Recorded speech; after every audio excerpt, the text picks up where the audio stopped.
The Dick Show. This is one of those years, too, where the Bears might actually show up. Justin Fields, I'm telling you, man. We got to pause for station identification. Right. America! Fuck yeah! Oh, imagine the possibilities. I've been riding Caleb Williams' dick since he was in high school. This is a true story. Yeah, all right. Another week, another show. Mm-hmm. What's up, fellers? What's going on? Well, the boys are back, huh? We're back. The boys are back in town. The boys are buzzing. I don't think you remember how that song goes. Yeah, I do. That's the bass line. Yeah. Oh, okay. Guess who just got back There today? you While our boys have been away. And we're off. Hadn't changed, hadn't much to say. Anyways, what's up, fellers? What's going on? Ready? Boys are back in town. Time for some beers. Yeah, I can do that.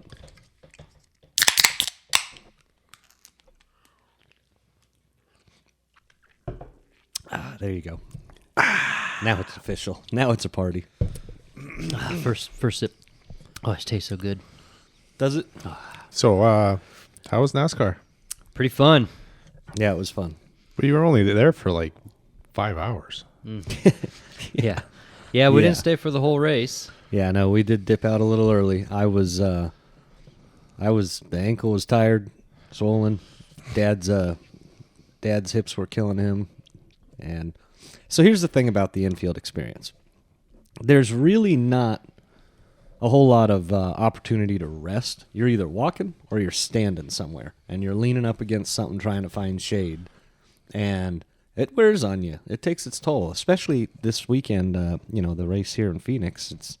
Even though it's November, it was, 91 or 92 degrees on Sunday? It was low 90s out there. Yeah. In the sun the whole time, Yeah.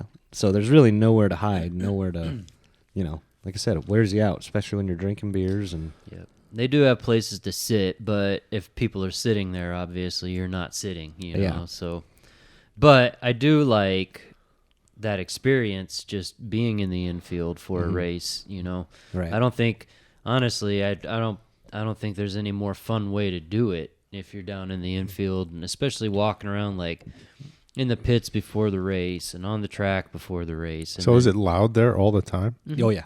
Oh, yeah. Yeah, once they get strung out, it's almost impossible to talk to each other until there's a caution. Yeah.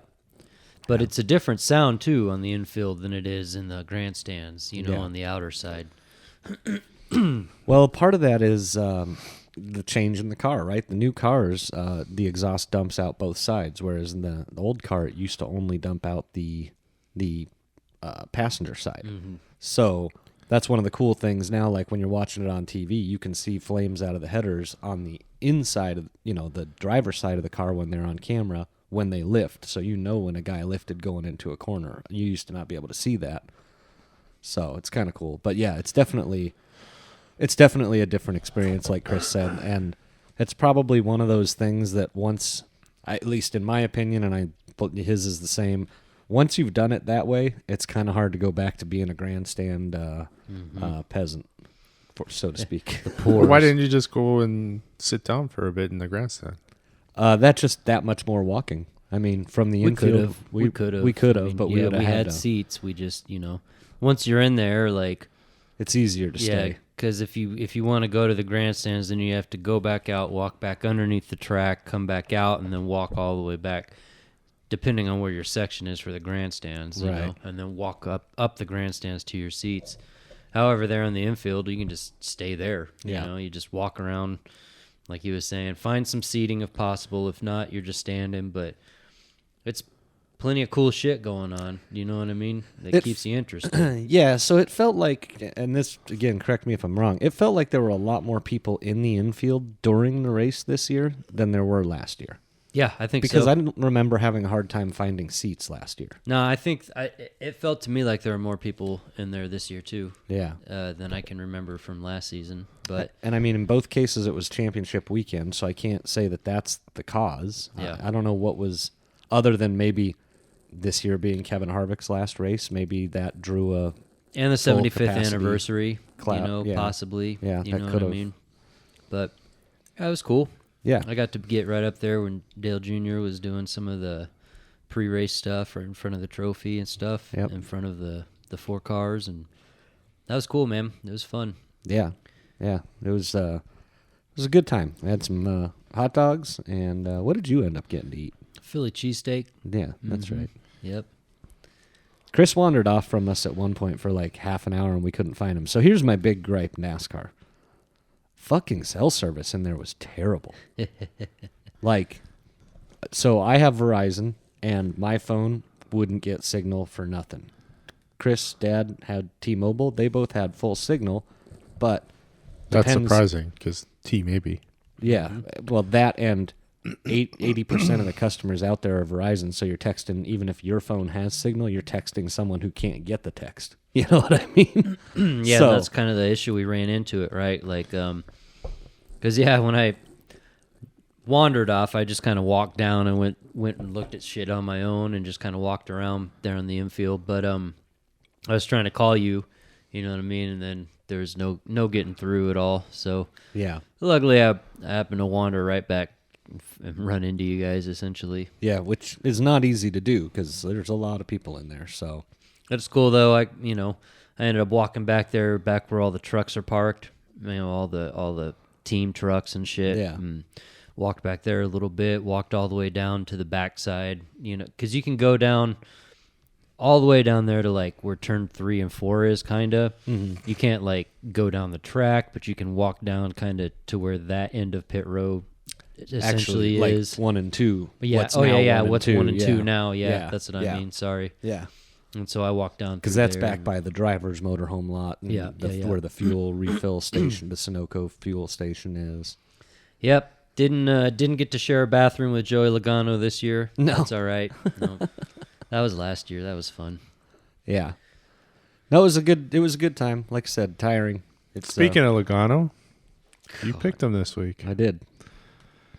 and you picked Christopher Bell. Chris Bell. You And got me a whopping 1 point this week. And I think. picked in his retirement, Kevin Harvick. Yeah. Yeah, so let's start with the bad to the worst, or to the better. Let's go that direction. So Chris Bell, I believe what we heard was explained was he blew a brake rotor and that cut a tire and put him into the wall. Just so happens we were standing right behind his pit stall when this happened and when the caution came out. So we got to stand there and watch them pull the car in on fire in the right front, try to put it out, and realize that their day and hopes at a championship were done because he was one of the 4 championship contenders. And that was pretty much the end of it. They took him behind the wall into the garage. And to my surprise, they didn't load him up in the trailer right away. They took him into a garage. And we watched as they took some parts off the car and gave them to NASCAR officials, and the officials walked off with them. So the more I've thought about this, the more I've thought about what could possibly be going on there. And I've come to this conclusion. We watched him walk off with a gold riser plate, basically, for the intake. It looked like a restrictor plate to me. Kind of, Yeah, yeah, but but- they're fuel yeah, injected now. yeah. So NASCAR dictates what the horsepower package is for every race. And I'm wondering if those risers are used to change the compression ratio and the volume of the motor. And I wonder if NASCAR controls all of those and issues those to teams to put into their cars when they get to each track, and then they make them take it back off and give it to them before they let them load up in the trailer. It could be something like that. Or it could just be a function of the fact that he was one of the championship 4, and they wanted to make sure everything was being played fair and square on his car. Mm-hmm. Either way, he was wrecked and out of it, so I don't know why it would matter at that point. Yeah, his day was done. Yeah, He was in the garage, and that was that. yeah. And we happened to be right there too when he was behind the wall at the garage. We were standing there, getting to watch him, like you said, pull his parts out and stuff. So that's cool. Yeah. That's another cool thing about being there when that's going on, right? Like, you can kind of in real time actually kind of see and feel a part of that, like behind the scenes of the race going on. Right. You know? Right. So he ended up somebody's finishing, dreams get crushed. Yeah, he ended up finishing 36, which I believe might have been even dead last. I don't know if there were any other cars in that race. I think even though the limit's 40, I don't know if there were even 40 this week. Yeah, I don't know. So then I picked Joey Logano, who finished 18th. Not a great day, especially for a teammate to the Penske car that won the championship, finishing second. I would have thought Logano might have a better day than that, being that he won Phoenix last year. He's always ran well at Phoenix. So that was kind of a surprise, but part of being hamstrung by what options you've used already and what you still have available going into that last race. And what Kelly had available was the Golden Goose. Yep. Mr.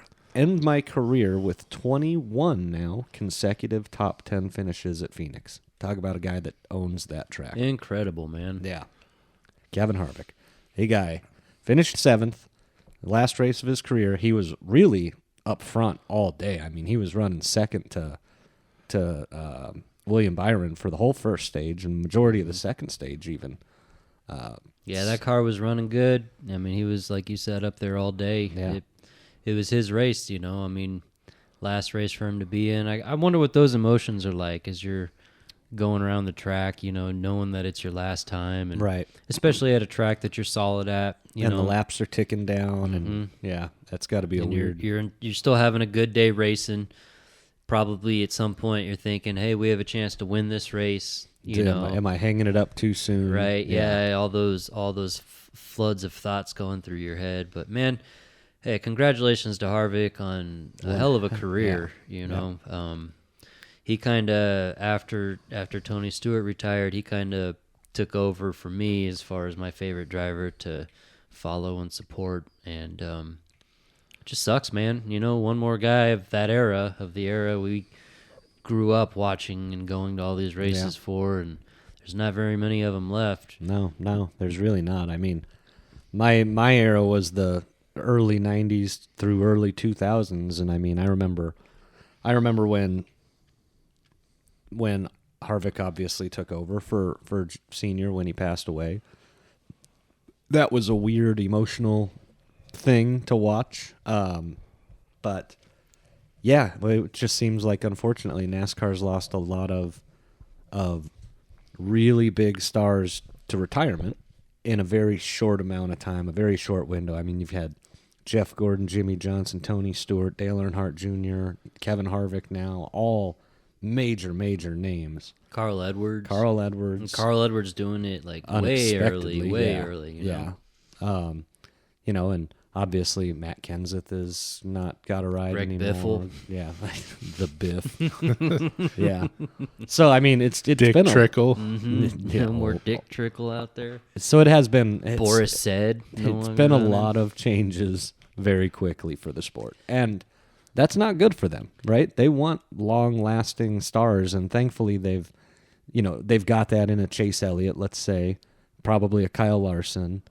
Kyle Busch is probably now the elder statesman, which is he kind of definitely scary. is one of them, of the few remaining now. Yeah. You know, I think the one thing that NASCAR has done a good job though is, and they've kind of got forced into it, like you were saying, because of the rotation of drivers leaving the sport.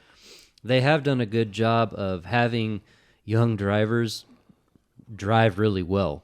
So, you know, you've got guys like a Chase Elliott, or, you know, even this year, Blaney winning it, or Christopher Bell being up there. Like, and you're looking at all these kids that are 23, 24 years old or whatever, racing for championships already.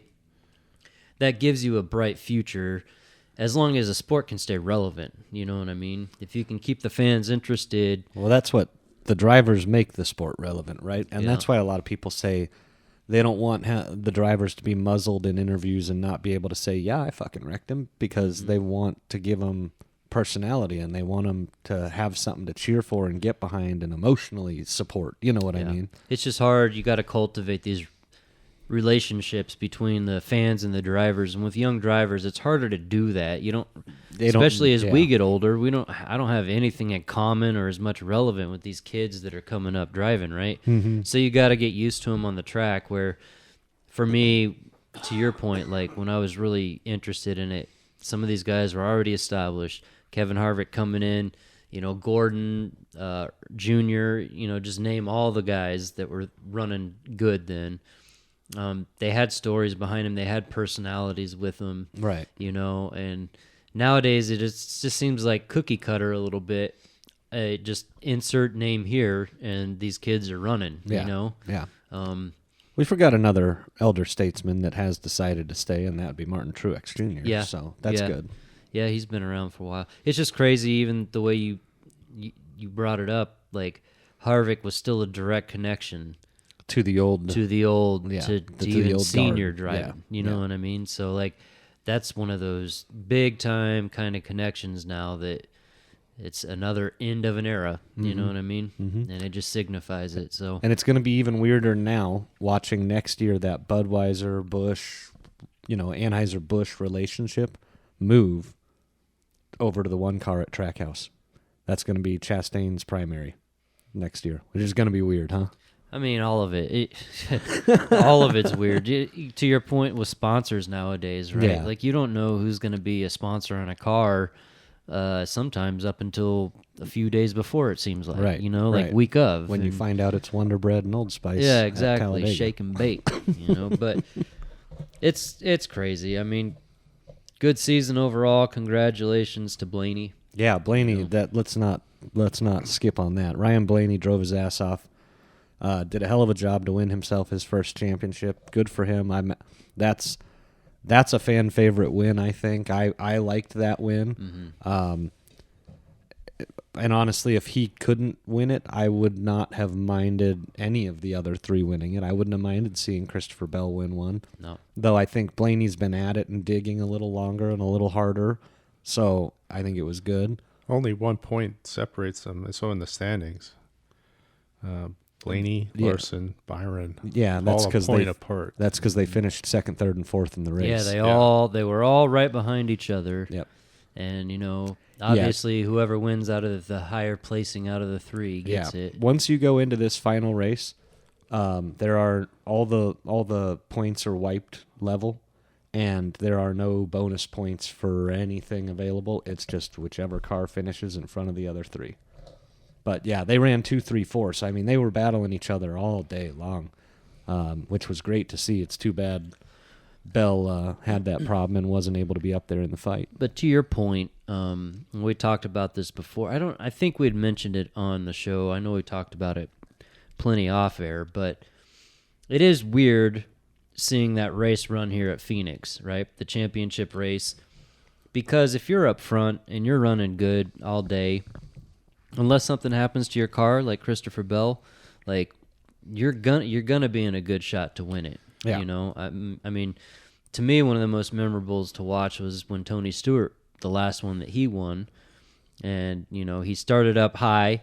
He ended up getting pushed all the way to the back of the pack and had to drive his way from essentially last place. Yeah, help just pack the field back up and let them go at it again, and then another caution and go at it again. So he literally had to go from up front to the back of the pack, work his way and drive his ass all the way back up to first and hold off Carl Edwards to win. And it wasn't that there's nothing that exciting going on this week, you know what I mean? But to your point, it was still that good was racing. at Homestead. Yeah, exactly. And that's my point of this track versus the Homestead. Here you don't get that type of exciting kind of is he going to be able to come back and do it? Right. You just kind of get that, like you said, you stay up front, you run up front. All three of those guys finished, they started well and they finished well. You know what I mean? So obviously, being that we were at the track, there's a lot of things that we didn't see because when you're there and you're in the infield, it's hard to see everything that's happening like you would on TV, let's say. Yeah, that I do agree with, yep. So I saw an interview from Ryan Blaney after the race, and they were talking about him running into the back of Chastain and moving him. And they were asking him, so, what was that all about? And he's like, I tried passing him 10 times, and he kept blocking me. I was clearly faster than him, so I was frustrated. So I threw the bumper right into the back of him and hit him. What do you expect me to do? Now, a lot of the argument we heard on the radio and stuff like that on the way home was he doesn't even need that spot. He just needs to keep the other two guys behind him, right? Which is true. Totally agree with that. Chastain's not your problem. The other two behind you are your problem. Focus on that. But I went back and I watched the video of him chasing Chastain around the track. He was way faster than Chastain. Chastain just would not give him a window. Yeah. And I feel like Blaney probably felt, hey, if I can get around him, that puts a buffer between me and those other two guys that helps me even more. Well, yeah, for sure. And a guy going slow But like don't that. risk wrecking your car and ruining the championship possibility just because you're faster than the first place car. Yeah, and you also don't want to have something happen where you get stuck behind that car being patient, and somehow a guy Now they catch you. Yeah, catches you and gets by you while that bullshit's happening. Right. You know, then now you're having to play catch-up game. So, yeah, even after the race, Blaney was pretty frustrated The about track is big enough. Make your move. If Eh. you're faster, do it. Phoenix is hard to do that on without moving somebody and potentially wrecking them, which is what he did. He stuck the bumper to him and sent him up the track. The problem is when Blaney did that, it moved him up the track too.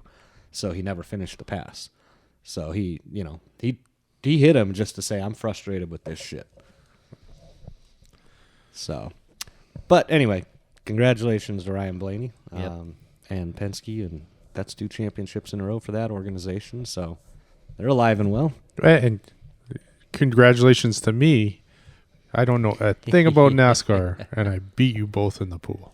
Yeah. How does that make you feel? So Kelly's 47 points garnered by way of Kevin Harvick finishing second vaulted him past me in the final standings of the season by 10 points. That's Yeah, boy. that's a dick move, Damn. which is why the show is He called. put you up Dick into Show. the wall, Yeah, he and did. then he just took the pass, man. Rubbing his racing, Harry. Well, yeah, so I mean, look, we both had 1 win. We both had 3 top 5s, but I had 6 top 10s, and he only had 5, and he still got around me. Son like of you a said, bitch. last race is all that matters in this situation. Yep, You know, pretty came down much. to the last race. Yeah. Well, congratulations, Kelly. Yeah, good job. You are our 2023 NASCAR Dick Show Live, previously recorded Pick'em champion. Short Thank applause. you. I'd Short like to applause. thank the Academy. Yeah. For pretending I know what I'm talking Yeah. about. This public announcement goes out to all the haters out there. That would be me. Eat a dick. To all those that doubted you along the way. Good job. Yeah. Next year will be fun when we run a whole season. Yeah. That'll be fun. Yeah, that'll be a hell of a lot harder. Oh, yeah. 36 races, only one use each. Yeah. Oof. It's going to be rough. Yeah, no Harvick to pick for Phoenix anymore. I know. You almost have to fall back to a Kyle Busch. Or Yeah, Logano's still there, I How guess. did Busch finish? I don't know. I didn't even see where he I ended didn't up. look. Didn't see where old Yeah. Kyle Douche ended. I want to know where he finished in the race. You know, I was He finished You might have to cut some of 25th. this out. You might have to 25th? cut. Oh, not good. You might have to cut some of this out. How do they get their numbers? The owners own the numbers with their charters. Oh, okay. So when, like a good story, Dale Earnhardt Jr. went to Hendrick. He had been in the 8 car when he raced for Dale Earnhardt Incorporated. He wanted the 28, which was still owned by Robert Yates. But as part of that charter when they first bought it, and part of that number, Texaco and Haviland paid a amount of money for Yates to get that number with the promise that that would always be the sponsor on that car. Texaco would not. Robert Yates was willing to sell it to him, but only with Texaco Haviland's permission, and they would not let that number go, even to Junior. So to this day, that number's still not on the track. So there's little things, backroom agreements and stuff like that over the years with these numbers that have been made that limit kind of what's used and when. So that's why who they owns the number one car? Trackhouse Racing. Ross Chastain's car. Yeah. Trackhouse Racing, Pitbull, and what's the guy? So they can Justin Marks. They can sell those numbers and transfer them. Then is that what you're saying? Yeah, they can. Yeah. Okay. Yeah, because Trackhouse owns the 1 and the 99 currently. And I don't remember what they used for their project car, what number that was. 91, I think. I think that's what it was, because they called it like the Project 91 car, the one that Shane Van Gisbergen got in and beat everybody with at Chicago. I remember that. Yeah. Anyway. Interesting stuff. Yeah. Yeah. The quote of the week for NASCAR. Jesus. I can't do it. Oh my gosh. Nah, I don't know. Maybe we shouldn't, huh? Yeah, maybe not. Let's say there was a very funny parking lot attendant that we were talking to for a while, and he had some beef with the guy driving the water truck. Yeah. He wasn't happy with him, and he made some funny jokes. Anyway, what should we jump to next?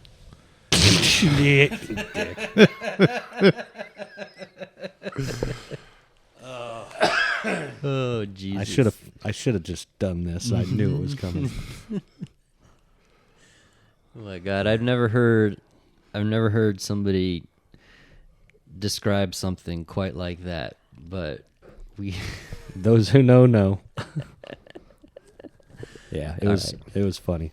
Anyways. Did they drag her off the bus and hose her down? I guess so. I don't know my history Yeah, I didn't yet. really I get didn't- into I the didn't know details. that I didn't happened either. ask, but I didn't think that happened either, but anyway. I didn't find his quote to be historically accurate, but No, comical nonetheless.